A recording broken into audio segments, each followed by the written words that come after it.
Good Friday, everyone. Let me adjust my camera there for just a second. Good Friday, everyone. Looking at our USA Mortgage level of concern, level 0. That sounds pretty good, right? No weather worries for our Friday. And the reason why there's no weather worries is because there's no precipitation. So Friday, Saturday, Sunday, Monday, Tuesday. Can you believe it? A 5-day stretch of dry weather. And you say, Mark, you've got that 10% there.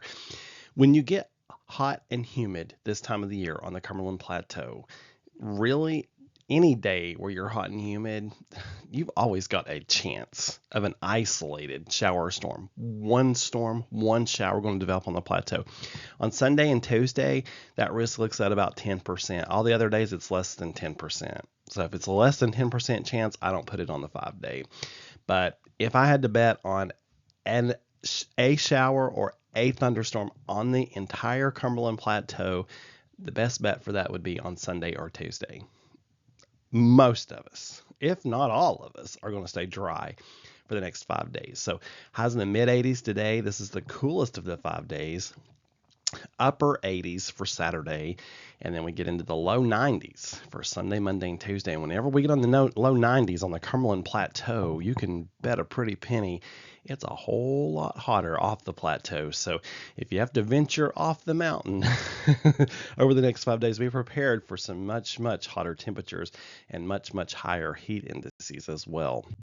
Looking at our hay weather forecast, my goodness, can you believe it? 5 straight days in a row of not only low humidity values in the afternoon, but no rain. So my goodness, a stretch of weather that the hay farmers have been certainly looking for.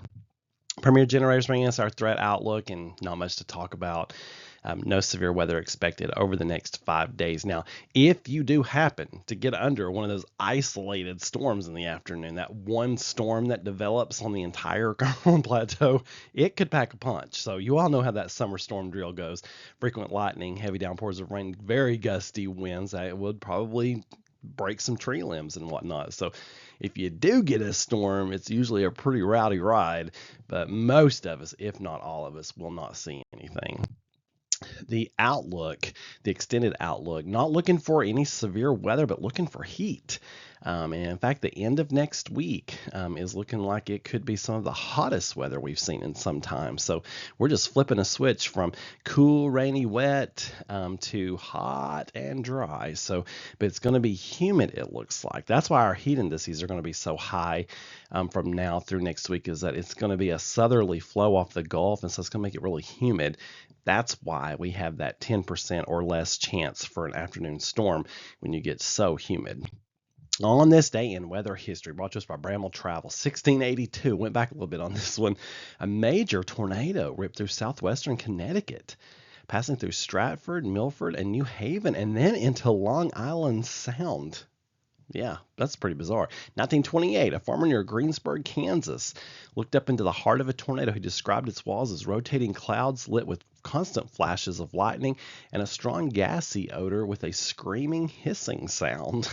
Apparently, he was in his storm shelter cellar and opened the door just a bit, and when he did, he just happened to be right in the middle of the twister and looked up into it. In 1997, golf ball sized hail reported in Fentress County, so and a bit of an active day on this day in 1997.